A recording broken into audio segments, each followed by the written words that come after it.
I have Dr. Vorderbruggen on the show.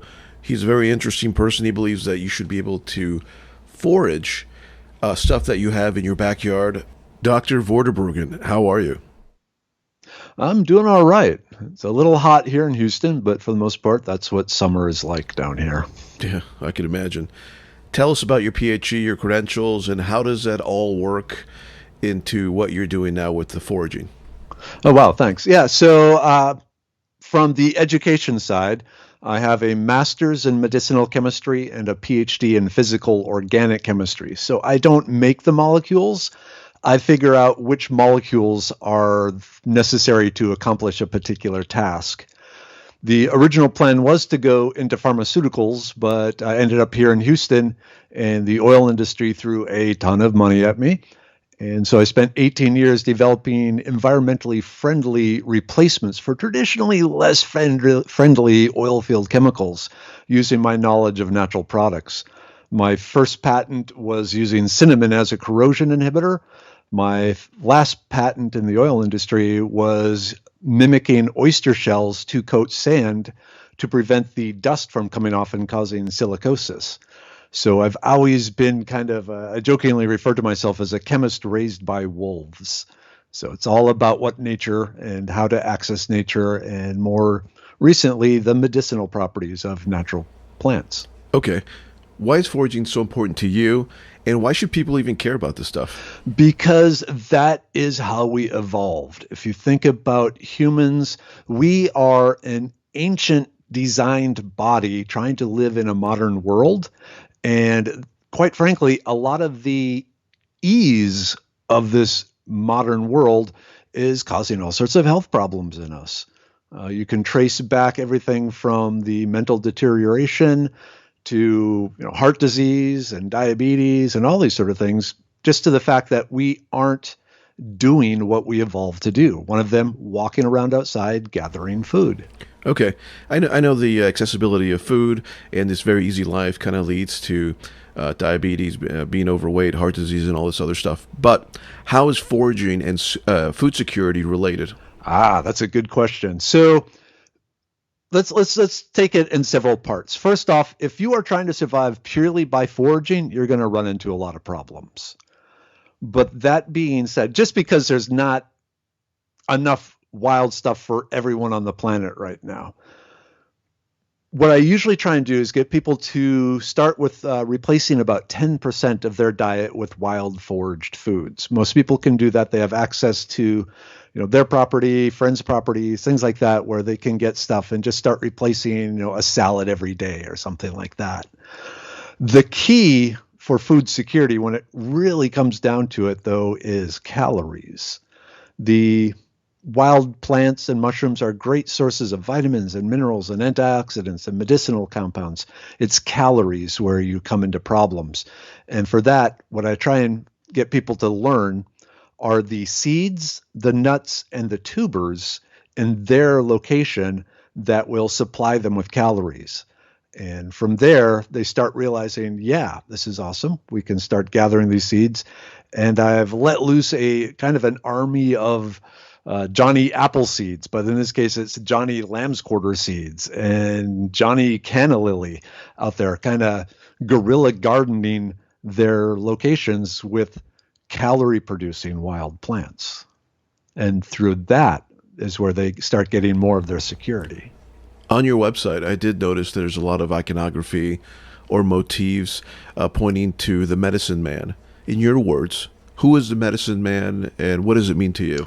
So the medicine man, they are the people who are responsible for the health of the tribe through not just plants and mushrooms, but even counseling and guidance, both mental and physical help for the tribe is what it boils down to. And that is what I've devoted my life to. In your opinion, is there a relationship between health, nutrition, and medicine? And is that kind of what you're aiming at when you use this kind of imagery? Yes. In fact, you might have heard the saying, let food be thy medicine. I take it one step farther and let gathering food be thy medicine. The act of walking around outside, bending, twisting, stretching, occasionally running really fast, things like that, using your body the way It was designed to be used. There are some accounts that Neolithic farmers were considerably way less healthy than hunter-gatherer communities. And in fact, a stable food supply at the end came with some consequences from their labor-intensive lifestyles, namely vitamin deficiencies, spinal deformations, and dental pathologies. What's your opinion on that? Most 100% true.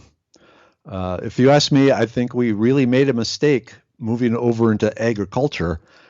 I do subscribe to the theory a lot of the reason agriculture was started was so that we had a steady source of the ingredients needed for beer. Before that, they were mainly gathering, a little bit here and there. A lot of it, though, was surviving on the animal products. But that being said, even if you're eating nose to tail, there are places where the plants come in, useful too for the nutrition. But yeah, most definitely the agriculture, it allowed feeding of the masses, but it allowed creating of the masses too. And so there was definitely trade-offs there. Like you said, all the different health issues that came out of it. What do you think about animal products? Do you think it should be part of someone's diet, or do you think that eliminating animal products is part of a healthier diet? If you look at your teeth, you'll see the front teeth are designed for cutting and tearing. And if you look at our bodies and the biochemistry involved, from those, I believe we are designed to hunt and to eat. A key feature of this is the fact, for the most part, we are hairless and we are designed to run. If you look at the endurance capabilities of the human, it quickly points out that we are endurance hunters. We are designed to just keep going and going and going and going and wear down our prey. If we were just after vegetables and fruit, we wouldn't have those particular features. Very interesting. Now, is a diet in processed foods kind of the new abnormal for Americans? Yes. When you say new abnormal, I'm going to go, within the last 100 years or so. But yeah, I mean, basically sitting and eating are the two big health issues that face a lot of people nowadays. They don't move around enough and they don't eat the foods that they evolved eating, whether it be liver and eyeballs, things like that, or certain plants, berries, things of that nature. And that brings me to my next question. What do you think is a primary underlying contributing factor to human disease? Ooh, that's a good one. Let me give me a second to think on that one, how I want to phrase my answer. Yeah, if you look at the primary diseases, I'm assuming you are not necessarily meaning infectious diseases, but correct. Okay, so if you look at the top issues facing at least Americans, other parts of the country or other parts of the world may be different, but the heart disease, the diabetes, the fatty liver, those sort of things can be directly tied back to diet and lifestyle. More so lifestyle. I saw some interesting studies where they showed, people 150 years ago were pretty much eating the same calorie content as modern people are, but the people 150 years ago were spending their days in hard labor farming and industry, building bridges, working, not sitting there, not moving. Very true, very true. People definitely were a lot more active back in the day. Now, what are the fundamental distinctions between an edible plant and a non-edible plant? Ooh, fundamental. Well, can you get nutrients from it? And what is the toxicity possibilities of the plant? There are a number of plants that will kill you very quickly if you eat it. There are a number of plants that will just sit in your stomach and pass through without giving you any nutritional value. And then from there, it goes up into some that give you some value to some that give quite a good value. So it's more of a continuum from really nutritional to really poisonous rather than one or the other. Are there visual cues that we can distinguish between an edible plant and a poisonous one, for example? If only it were that easy. That's the number one question I get from new foragers is there some quick, easy rule of thumb? There is not. It really requires knowing the plants in your locale and learning which ones are edible and which ones are poisonous. Oh, darn. I thought it was that simple. How many square feet would someone need to be able to live off of edible plants? The problem there is different ecosystems have different amounts of available food. So let's go this way. I get a lot of people asking me or saying, they hate society. What's the one book I should take off with me into the wild and live off the land? And my answer is always, it doesn't matter which book you're going to take. You're going to die. You don't have the knowledge. You don't have the skills. And just surviving on plants alone is not going to do it. Partially going back to the calorie issue. To get the calories, you need the seeds, the nuts, the tubers, the baby parts of the plant where the plant has stored up energy for the new plant to use until it can start doing photosynthesis. Those are very seasonal, and it's rare for you to constantly all year round have enough seeds, nuts, and tubers. The one area where you can get the calories would be a pine forest. And for that, I would say a person, depending on how long they're trying to do it, something less than half the size of a football field would probably keep them going indefinitely.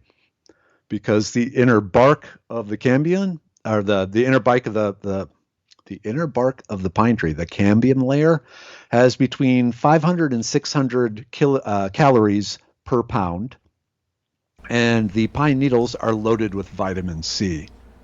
So you can literally eat pine needles. It's best to make a tea out of them and extract the water-soluble vitamin C. If you just start eating them, there is a chance, because they are quite hard and somewhat pointy, you risk puncturing an intestine. But if you chop them up, mash them up, and put them in hot water, do not boil them. Vitamin C starts to decompose once you get above 184 degrees Fahrenheit. So for every minute above 184 degrees, you lose 10% of the vitamin C. And if you go up to 212 boiling point, you're losing over 20% per minute. So hot water, soak about 25 grams of the pine needles, crushed up, ruptured. You want to rupture the cell walls so the vitamin C can get out. But about 25 grams of pine needles on average will give you the vitamin C you need for the day. And then the inner bark is the rest of the stuff. And then you hunt around for wild violets and other things to finish off the other nutrients. Okay. What are the 5 plants that you can look for in a high desert ecosystem that you can eat? Ooh. So high desert.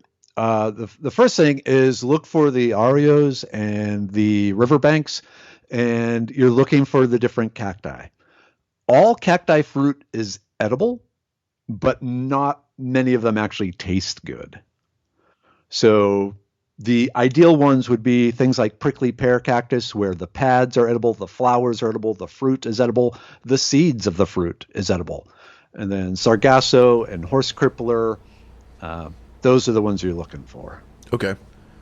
Now, to put a fork on this subject and move it into a different direction, why do you think that what the food industry has on offer for people to consume is primarily only dead food? Why do you think that is?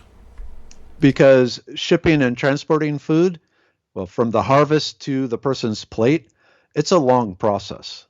A lot of even the fruits and vegetables that we are currently having available in grocery stores has been bred for shelf life. The apples, the broccoli, things like that. It has been bred so it looks nice for weeks after harvest, so that the consumer will still see it in the store and go, that's nice. I will eat that one. If you remember a few years ago, the recommended food pyramid allowances or requirements was increased in regards to the plants. A lot of that was due to the same plants, going back to, say, broccoli, for instance, has been grown there in California since World War II, and they have been tracking the nutritional value of these monoculture farmed foods and have seen that the nutritional value has been dropping.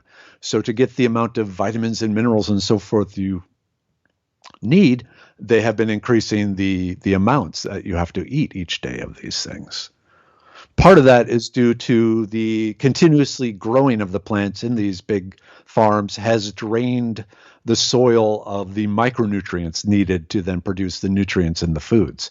They're still putting the nitrogen and the phosphorus fertilizer on there, but eventually all the little micronutrients get sucked up and removed. So a big part of it then is the food we're eating now isn't as nutritious just because of the growing conditions and breeding of these foods for so long. It seems to be the stream of consciousness for most people nowadays is if it tastes salty, fatty, or sweet, it must be like really, really, really good for you.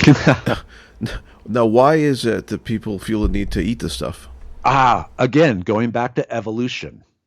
If you look at the history of humankind, a lot of it is us doing everything we can to starve off starvation and getting enough calories.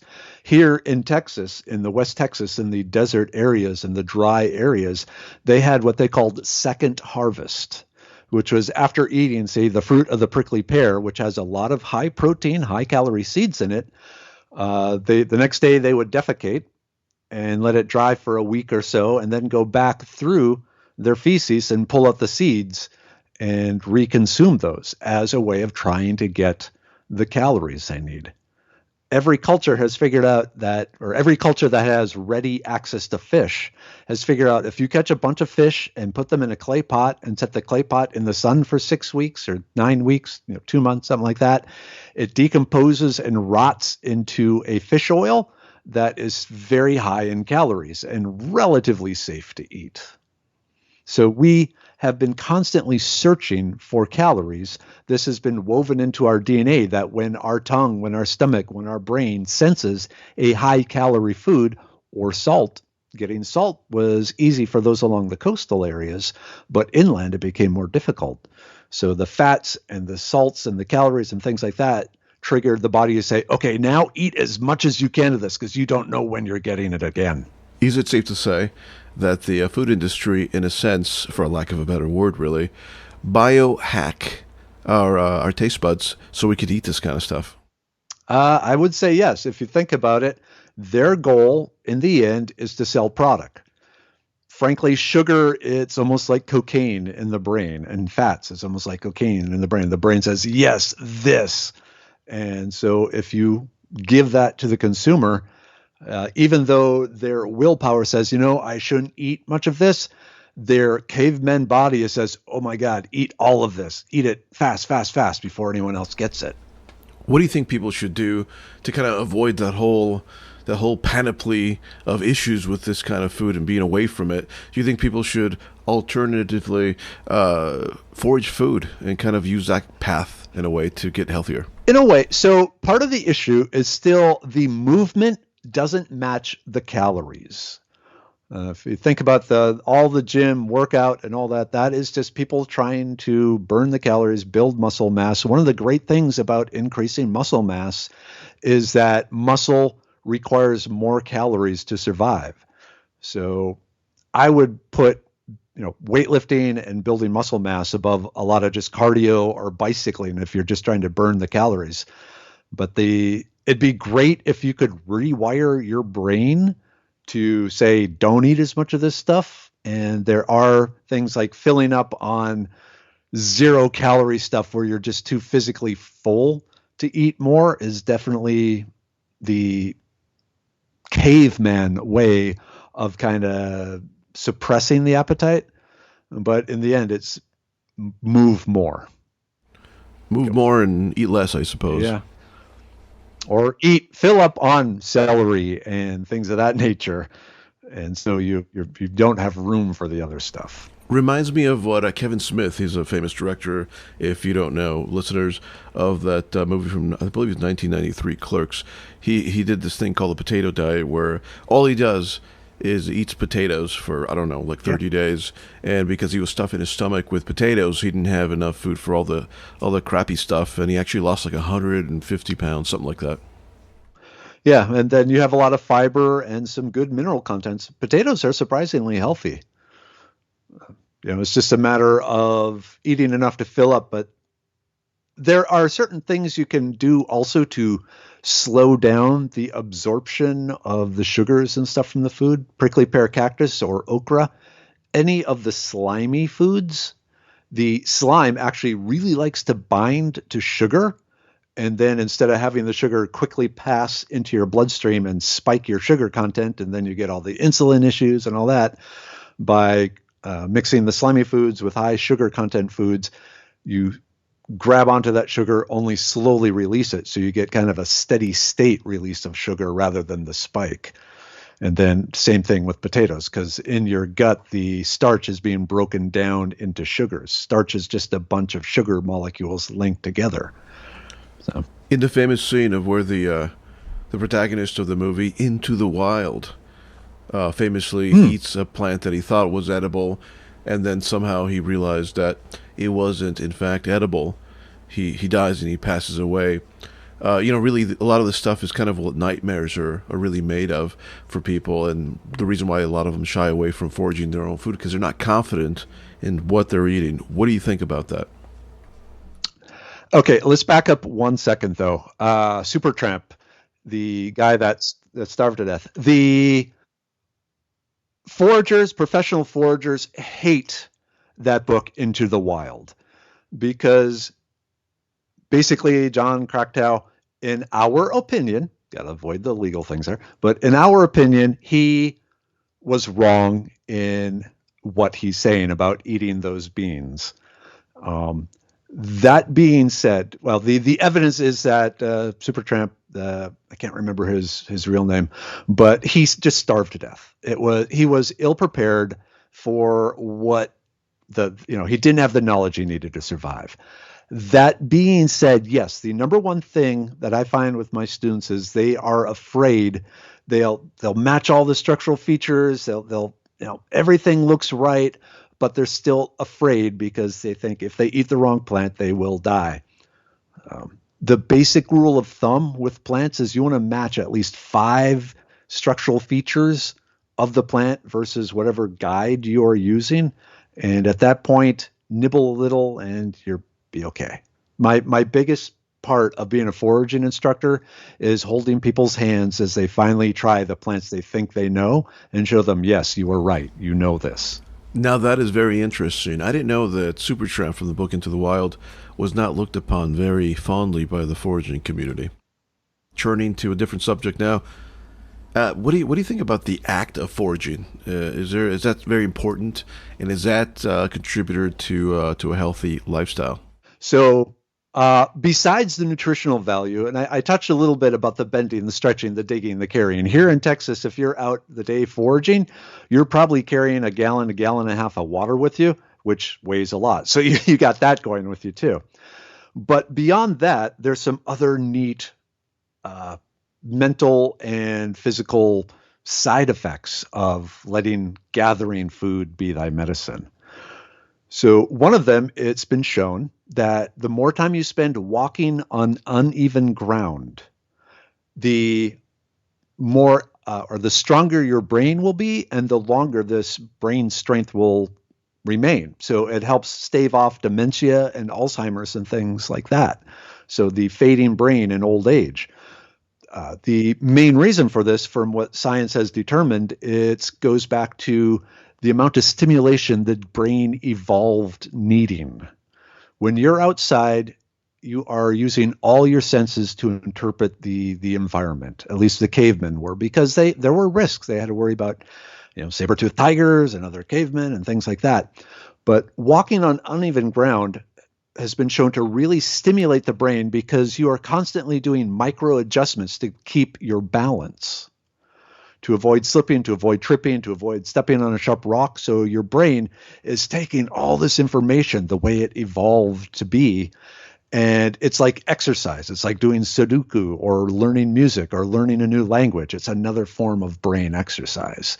So that the extra exercise you get from walking around on uneven, slippery, trip hazard, loose rock sort of ground is actually really good for your brain.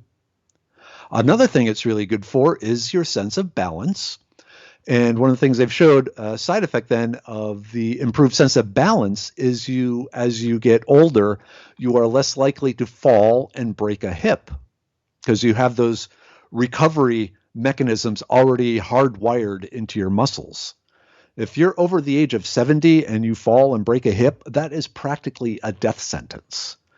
A lot of people just never recover from that. So the extra sense of balance you get from spending your life walking around on hard to walk on surfaces serves to improve your sense of balance.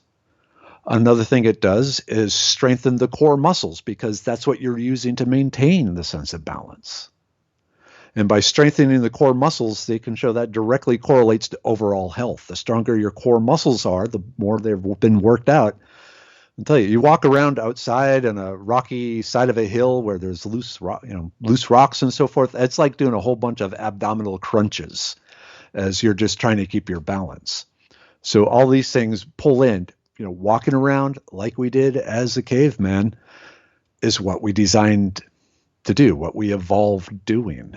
And so the benefits from that are numerous. It is interesting that I've met rural people who look like they're older than their age because it's probably lots of work to live that rural lifestyle. And there's some people who look younger than their age in a rural setting. Why do you think that is? What are the differences? Most likely, and there's never discount genetics, and how much sun are they getting, how much water are they drinking. There's a lot of ways of doing it wrong, and frankly, I think that's one of the reasons we developed agriculture is because it made it easier. It may not have made it any healthier, but at least our bellies were full. But if you look at the hunter-gatherers, if you look at the amount of time they spend per day doing their thing versus agricultural type people, the hunter-gatherers actually did have more free time, more time to relax.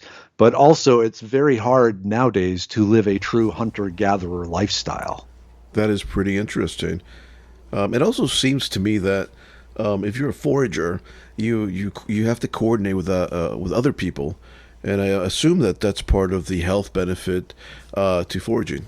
They've shown that the more social interactions you have, the more contact you have with other people, be it a bridge group or a bowling club or a church or something like that, the longer and healthier your overall life is. We are designed as social creatures. We are designed to be watching someone's back and having someone watch our back, tribal creatures. That's one of the things that COVID has been so hard on everyone. I just saw a thing in the news today that the suicide attempts by teenage girls is up 51% during the COVID thing because they are separated. We've been put into isolation. If you're a forager in the modern world, one of the things it requires is going out and talking to other people and getting access to other people's land. Most people don't have a half acre or an acre of land that they can constantly be taking stuff all the time. A lot of people live in suburbia, but all my neighbors know that I will keep their yard free of weeds because I'm going to eat them. And they just don't put down fire ant poison or any of the other poisons that the suburbanites like to spray on their yards to keep it nice and green. I'll be down around in the evening with my bucket getting the stuff there. So to do that, I have built up great relationships with all my neighbors in a big circle around our house. And through that, there's just a feeling of food security and life security. Because I know I have friends in the neighborhood. I know I have people, if I need help, I can call them. If they need help, they know they can call me. And there's a lot of security in that feeling. What do you think about using modern technology like these apps where you're able to identify plants by simply taking a picture of them? Do you think that's something that as a forager you can rely on, or do you think there are errors in there that might cause problems? I would not trust my life with them. I see them as a starting point. In fact, this last weekend, I downloaded a bunch of them. About once a year, I will download them and try them, get really frustrated, and delete them. But this last time, there's like 4 or 5, some mushroom ones, some plant ones, and they actually surprised me in some plants, and others they were still really wrong. So I would say if you are first starting to learn, use them as a possibility, see what the app says, and then look up, let's say gerrymander. I'm not going to name names. If the app says this is gerrymander, look up, Google gerrymander identification and include the state you happen to be living in and see what comes up. And then from that, start looking up and seeing, okay, so it has opposite alternating leaves. Okay, yes, I have alternate opposite leaves. The leaf edge is toothed. Oh, wait, no, my teeth or my leaves have a smooth edge, so it's not gerrymander, but could it be something along those lines?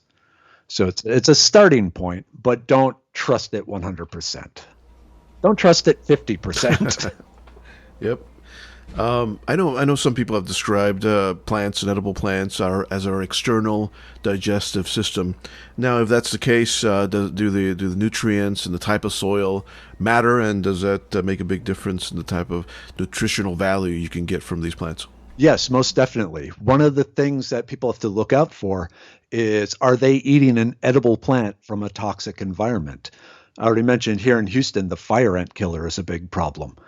Some other things that can be in the soil around old buildings built in the mid-70s and earlier, often were painted with a lead-based paint that flakes off, collects in the soil. One of the things that makes a lot of wild plants so nutritious is they are really good at absorbing stuff from the soil. So if there happens to be lead or pesticides or mercury or anything like that, there's a good chance they're in the plant, which is another reason why you need to talk to the landowner and try and find out, what are potential toxins that may be in the soil. Dr. Vorderbruggen, have you ever walked down the street and randomly picked off plants and eaten them? Okay, so here in the state of Texas, it is illegal to take plant material from a piece of property without the property owner's permission. And so most sidewalks, so I'm going to answer that with a no. I have not. I've always been doing it on private property. I've gone up to many a door, knocked on it, and then convinced the homeowner that I'm not crazy. It helps that I have a book, with my name on it for foraging, and say, hey, I noticed you got this in your yard. Can we talk about it for a minute? Okay, let me rephrase the question. Have you known other people to randomly pick off food and eat it? Yes. Yes. In fact, there's an app called Falling Fruit. Yeah, I think it's Falling Fruit, that I believe it's worldwide, that tries to hook up people with the food that is going to waste, fruit trees in public areas and stuff like that. The one issue I have with that app is it doesn't go into the legal side of that. And so there have been cases of people getting into trouble because they were, basically taking fruit from someone's fruit tree that they should not have been doing. So, and I might just add, a number of states that generally had very liberal foraging laws, like New York and California, are rethinking it because so many people now have discovered the wonderfulness of foraging that a lot of the city parks and state parks are being ripped apart by people taking the plants. That's very interesting. Well, Dr. Vorderbruggen, thank you for being on the show. Where can people find out more information about you? So I have two websites. I have the medicinemanplantco.com, and that is where I bring back the ancient plants for modern issues. So that's my Medicine Man side, medicinemanplantco.com. And then my foragingtexas.com has over 225 plants currently, posts on each one with big multiple pictures of each plant and identifying and how to use it. If there's toxic mimics, a lot of times there'll be side-by-side pictures to tell them apart. All the information you need to become a forager. And even though it says Texas in the title, remember, a lot of plants, they show up based on ecosystem, not geographic boundaries. And so many of them are found all across North America. In fact, for each plant, not only do I have a Texas county map, but I have a North American state and Canadian province map for each plant. So you can see, is it even in your state? That is very useful information that my listeners should definitely go and check out at www. Do people still say www? Who knows? Let's just do it. www.medicinemanplantco.com. Thank you for being on the show, Doctor. Thank you.